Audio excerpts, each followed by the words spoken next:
Saya lebih yakin kepada dana desa. Dan menurut saya, dana desa itu relatif yang paling kecil korupsinya. Jangan menghambur-hamburkan uang kepada yang nggak perlu.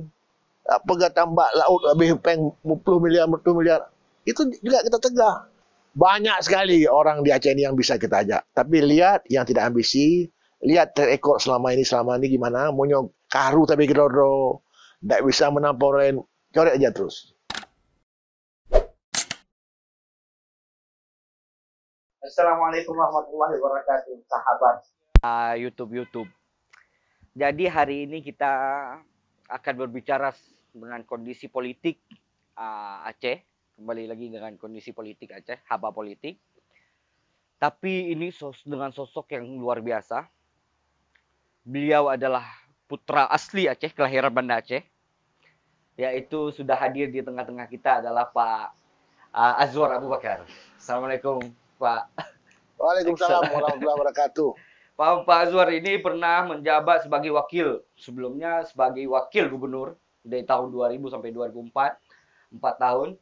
Kemudian ada sedikit Pak Gubernur Abdullah Putih pada saat itu terjerat masalah. Jadi beliau menjadi PLT pada saat itu ya, menjadi PLT. Kemudian beliau sempat menghadapi juga sedang menjabat PLT, beliau juga menghadapi tsunami waktu itu, bencana yang luar biasa.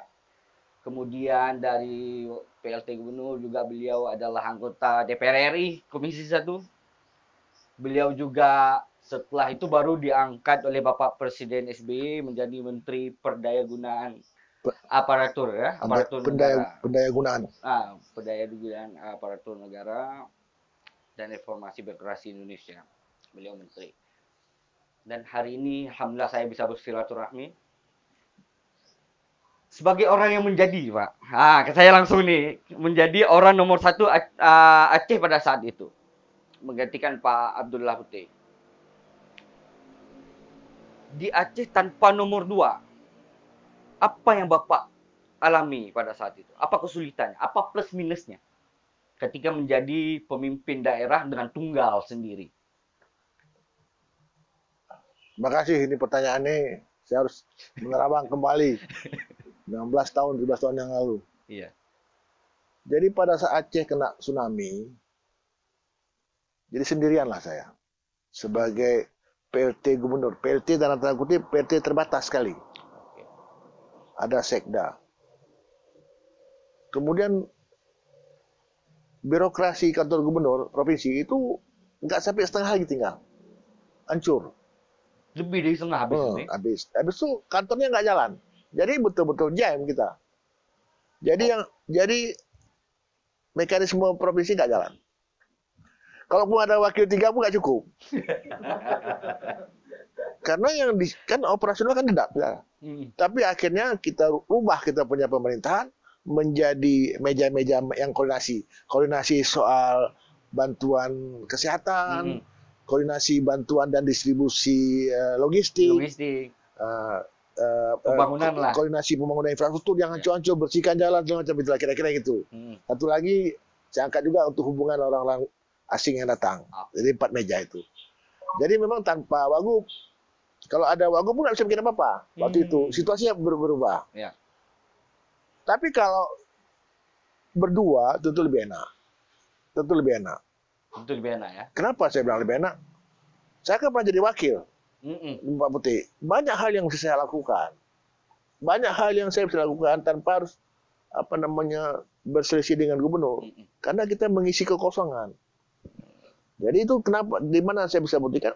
Atau saya jadi menteri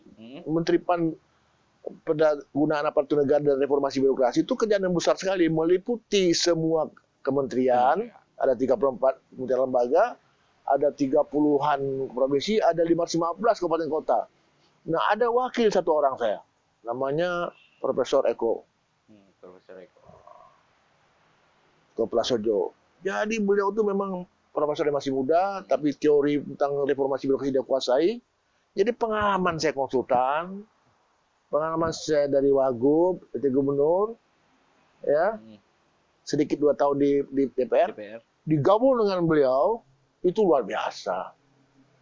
Artinya orang bilang yang kita lakukan di Kementerian RB itu di luar yang biasa. Karena saya tidak anggap menteri apa wakil itu sebagai saingan. Berarti partner, benar-benar partner kerja. Jadi dia betul-betul komplementari saling mengisi. Kalau saya punya gagasan gini, saya ngomong sama wakil, beliau bilang itu oke Pak. Jadi ngomong saya setengah jam, dia rumuskan dalam bentuk pendekatan teori. Ini teorinya nih Pak, ini teorinya. Jadi saya yakin apa yang saya buat.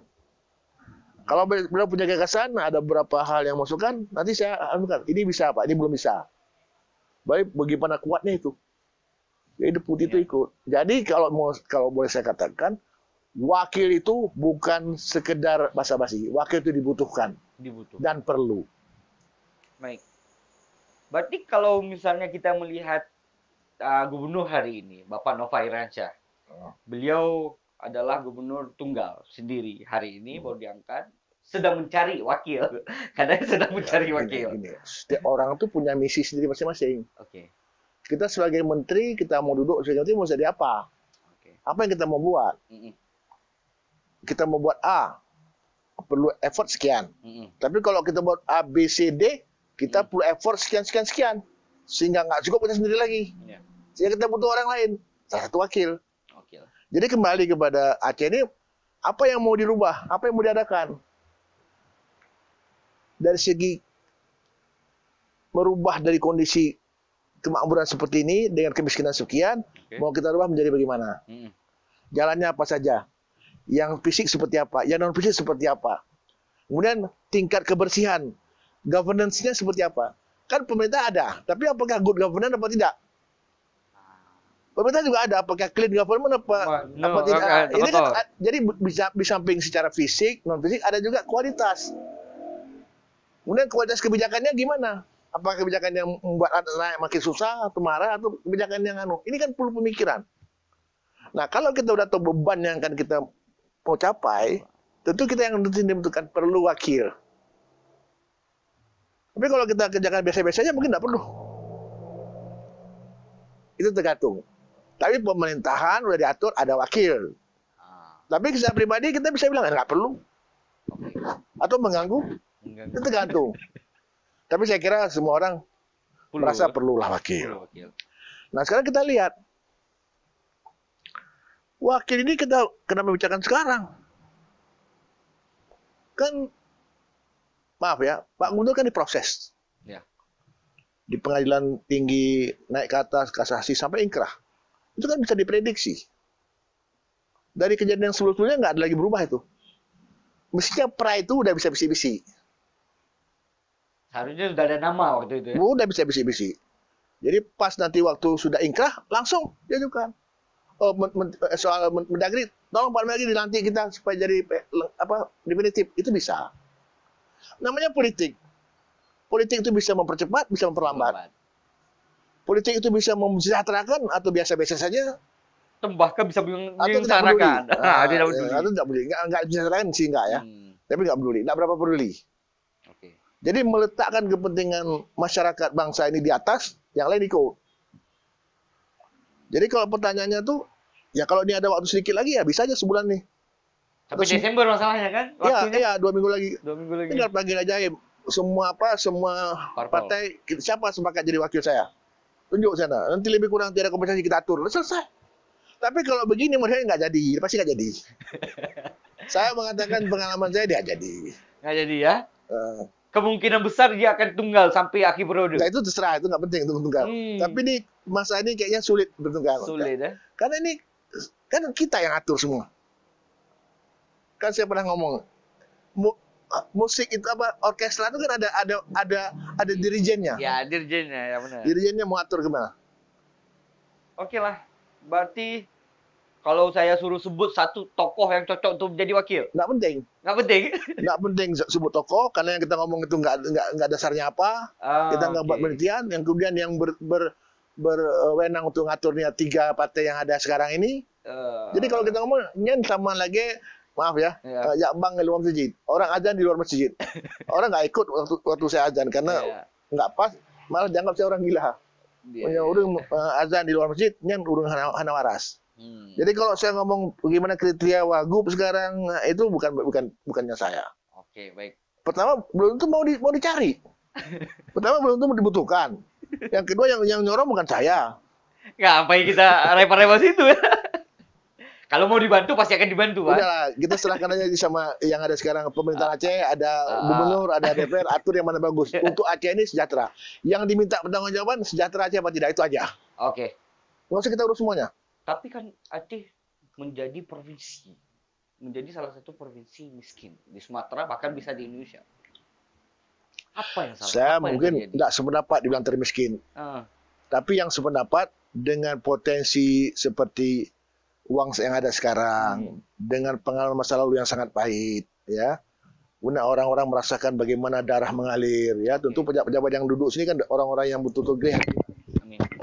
Rasanya ada cara kita mempercepat lebih sejahtera orang Aceh. Saya nggak bilang Aceh miskin ya. Ya. Itulah. Ada. Kita memiliki outsource yang tinggi. Outsource salah satu. Outsource berapa?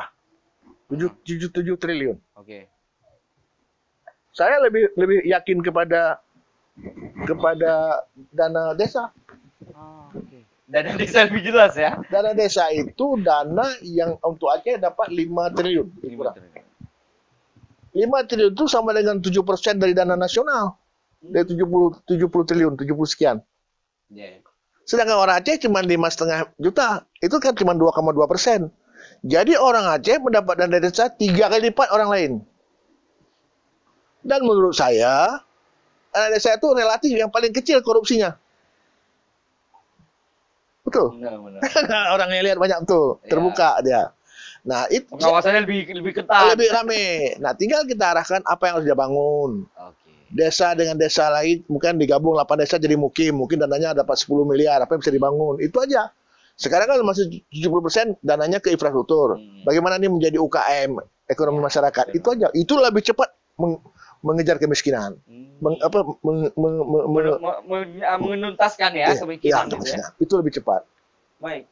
Kalau seandainya dana otsus ini di masa Bapak, kan kita lihat tidak efektivitas penggunaan dana otsus mungkin ya. Karena kita, sempat saya dengar kita kasih pulang lagi dana otsus ke pusat, kasih pulang lagi sisanya kasih pulang. Kalau dana otsus di masa Bapak, akan Bapak gunain kapan? Ya kan penyakitnya beda-beda. Okay. Waktu itu kita konflik. Oke. Ya kan dana kita pakai untuk konflik. Membangun fisiknya nggak bisa kita. Akhirnya fisik itu berapa puluh miliar. Waktu itu Pak Muyan, Pak, bagi aja ke desa-desa, mereka bikin jalan kotoran di kampung. Oh, buka jurung baru, buka jurung itu desa dibagi. Jadi seperti itu sebelum tsunami itu. Cash for work. Cash for work. Ya, itu teori Keynes. Kalau orang lagi lapar, lagi susah, ya, upah dia menggali lubang, kemudian upah lagi dia menutup lubang itu. Sebegitunya. Yang penting orang ada kerjaan. Jadi kalau saya ambil analoginya, kalau kita punya 120 miliar untuk pengadaan bangku sekolah, kita impor dari Cina, kenapa tidak kita rubah? Ini anak muda perlu ini saya kasih tahu. 120 miliar itu, kalau kita bagi paketnya alaman 60 juta, atau 120 juta lah satu orang, atau 100 juta satu orang, satu perusahaan yang di pinggir jalan tuh orang bikin mebel-mebel kan, nah, 100 juta satu orang. Itu berarti dapat 1.200 orang perusahaan. Nah, supaya jangan dikejar-kejar sama orang polsek itu, polisi, keluarkan saku. Aceh besar dapat 30.000 kayu sebarang keras untuk kepentingan pertukangan. Nggak boleh keluar dari Aceh. Satu. Satu. Jadi dinas berfungsi dia. Kemudian dinas perindustrian bantu peralatan ketam, supaya rapi, jemur, kan gitu kan? Ketam. Yang ketiga, ada perusahaan yang menyiapkan e-katalog. Ada beberapa perusahaan besar, barang 10 biji perusahaan besar, dia yang diurus oleh Pemda, buat e-katalog. Sehingga bisa tunjuk dia. Gitu loh. Kalau di PL juga bisa. Tapi ada yang menjamin mutu. Terus, ya? Supaya mereka jemur kayu, jangan tunggu diketok palu. Inilah kebijakan. Di sinilah orang harus bijak. Buat dulu SK sementara, surat kontrak sementara. Tapi tunggu duitnya keluar. Kita keluarkan itu 120 miliar ya untuk pertukangannya. Kontrak 100 juta seorang. Mereka beli kayu jemur 3 bulan. Mana ada yang renggang? Kalau mau bisa. Kalau ada rasa orang itu nggak makan, susu anaknya nggak bisa beli, nggak cukup kita kasih uang 300.000 per bulan bagi-bagi 6 bulan, nggak sanggup kita. Ini lebih bagus. Kalau kita niatnya bersih, nggak ada macam-macam di situ, pasti kita kasih seperti itu. Tapi kalau kita pakai sepatu tapak besi, pijak kaki bayi udah hancur, kita nggak terasa. Rasakanlah di mana orang itu udah berdebu dia punya panglung yang dia buat perabot tuh, nggak ada proyek. Coba kita balik ke situ. Ada 1.200 pengusaha, masing-masing dapat 100 juta, di situ ada 10 orang kerja, 12.000 orang. Dan 120 miliar berputarnya. 12.000 orang itu kali 5 orang, 60.000 orang udah dapat kerja. Di mana persoalannya? Bukan di sini. Di sini. Bukan kepuasan jasmani. Oh, capek kita. Ya untuk itulah ada dibayar. Bayarnya mahal lagi. Jadi kebijakan publik itulah yang mahal. Kebijakan publik. Tidak buat apa-apa, juga kebijakan. Kebijakannya tidak bawa apa-apa. Oke ya, dapat ya. Ya, dapat, ini contoh nih buat anak muda. Siap. Saya ingin anak muda, kampus, mahasiswa terjun ke desa.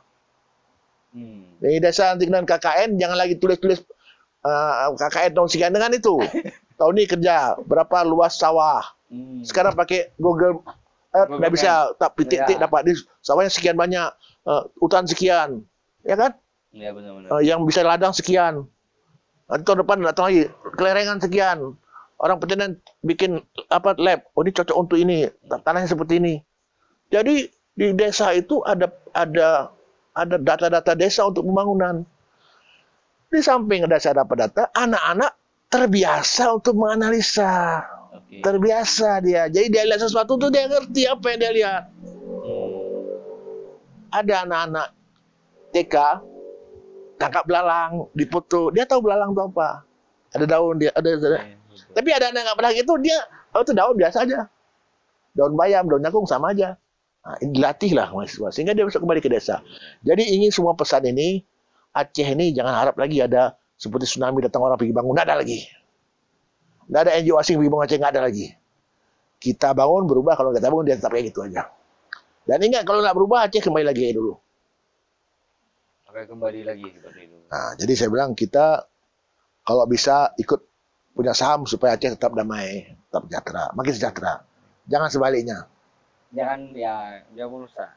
Karena Pak Azwar ini adalah orang terlibat. PAN juga senior PAN di Aceh. Kan gagasan bikin cabang Aceh juga termasuk Bapak. Ya, ada ikut-ikut lah saya. Ya ada.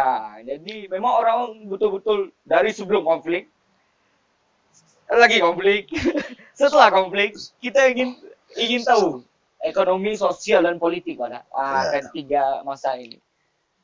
Saya waktu itu tahun 90-an ya. Saya ketua Inkindo, konsultan.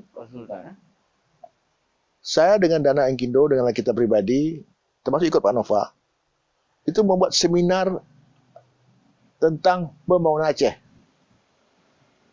Kita undang Dirjen dari Jakarta 2 orang. Kita undang guru besar Jakarta. Kita undang Usiah. Duduk kita di Kuala Tripa. Jadi kita masih pengusaha udah kayak gitu pikirannya. Ya. Belum PNS. Kita bukan PNS. Kita pengusaha udah mikirnya kayak gitu. Jadi anak-anak muda ini harus begitu lah berpikirnya. Jangan kalau bikin seminar jangan enteng-enteng, harus dalam. Teliti yang dalam. Nggak usah rame-rame. Keluar dengan suatu rekomendasi yang jelas. Jangan datang cuma dapat sertifikat, jangan kayak gitu bikin. Dalam. Kalau nggak ada orang yang jago, panggil orang lain suruh ceramah. Mendalami satu. Dalam satu masalah. Hendaklah ada sekelompok orang di antara kamu yang mengajak berbuat baik dan menegah perbuatan yang mungkar. Ada baik dari segi tidak maksiat, tapi pembangunan menggunakan uang pada yang tepat itu juga baik. Ya. Jangan menghambur-hamburkan uang kepada yang nggak perlu. Pegang tambak laut habis 10 miliar. Itu juga kita tegah. Dengan apa? Dengan ilmu. Anak muda harus kritis. Yang sudah, tapi ke depan jangan lagi. Jadi kita nggak usah terlalu jauh, nggak usah. Jadi kita membangun berbasis kinerja, berbasis outcome. Ini karena banyak anak muda, saya kasih contoh ya. Baik. Ada 3 mahasiswa kedokteran. Orangnya miskin-miskin 3-3 ini. Dibantu 1 juta satu orang. Ada orang kasih lah. Mahasiswa pertama dia beli tas ransel yang waterproof. Untuk apa? Untuk sekolah. Betul. Harga 1 juta, nggak ada korupsi, udah oke. Mahasiswa kedua dia beli buku handbook 500.000 1 biji, 2 biji. Mahasiswa ketiga handbook sama yang lain dia beli yang e-book aja. Dapat 10 buku. Masing-masing 80.000 jadi 800.000 untuk beli buku, untuk beli di e-book. 12.000 untuk fotokopi supaya dapat kopi. Yang mana yang paling banyak lulus? E-book lah. Uangnya sama-sama 1 juta, nggak ada korupsi, sama-sama nggak ada korupsi. Tapi yang paling tepat itu yang terakhir. Harusnya Aceh begitu cari kerja sekarang. Baik. Itulah pesan buat anak muda dari Pak Azwar. Nah, jadi nggak usah banyak-banyak, nggak usah teori-teori gitu aja. Teori-teori ya. Oke lah Pak, sebelum saya tutup, kita krisis sosok pemimpin Aceh. Dan sebentar lagi kita akan pesta demokrasi Aceh di 2022. Bapak akan mencalonkan diri atau tidak? Saya kira saya harus minder ngomong itu. Banyak sekali orang yang pinter. Banyak sekali orang yang punya idealisme. Banyak juga orang yang punya pinter dan idealisme dan dia mau mendengar. Udah cukup itu. Tinggal kita doronglah dia. Kita dorong orang seperti itu. Jangan cari yang membayar uang. Jangan cari kelompok-kelompok dari kita saja. Dia cukup punya pengetahuan. Ya. Tapi hatinya juga bagus, agama bagus, ya. Orang idealisme itu penting, ya. Tapi juga mau dengar. Karena sehebat-hebat orang yang punya hati baik, pintar, kalau nggak dengar orang nggak cukup. Masalah pembangunan banyak kali aspeknya. Cuma cara dia dengar, cara dia menyaring itu perlu. Baik. Nah, jadi yang menjelaskan pun nanti bisa dengan cara yang baik, sehingga tidak ada noise ya. Jadi saya mau katakan banyak sekali orang di Aceh ini yang bisa kita ajak. Tapi lihat yang tidak ambisi. Lihat track record selama ini gimana, monyok karu tapi gedoro, tidak bisa menampung lain, coret aja terus. Dan jangan juga yang udah terbukti gak buat apa-apa, jangan lagi lah. Ya, baik di sebelumnya apa di mana, pokoknya kita istiqarah lah, Aceh berselamat. Amin. Ya, anak muda juga jangan minder. Sekarang muda jadi raja 20 sekian, 21, 22 tahun. Bisa, jangan pikir muda-muda nggak ada. Yang penting punya pengetahuan, punya keberanian, punya akhlak, idealisme. Oke, maju. Susah ya? Baik. Jangan tanya lagi sama orang tua. Orang tua tempat ya naik-naik 1-2 seperti ini boleh lah. Dan ilmu saya pun nggak sesuai lagi dengan yang ke depan. Tapi beberapa bimbingan masih bisa dipakai dan perlu. Masih bisa dipakai dan kami belajar banyak. Sedangkan baru ada kemarin, tapi kita belajar banyak sekali. Hari ini saya belajar dari Pak Azwar. Terima kasih Pak. Terima kasih. Lebih kurang kalau jawabannya agak ketus dikit. Itu gaya saya. Tapi saya sayang Aceh, saya sama kalian. Ayo bangun. Ayo. Aceh. Ayo kita bangun Aceh. Assalamualaikum warahmatullahi wabarakatuh. Waalaikumsalam warahmatullahi wabarakatuh. Thank you. Jangan lupa subscribe, like, and share.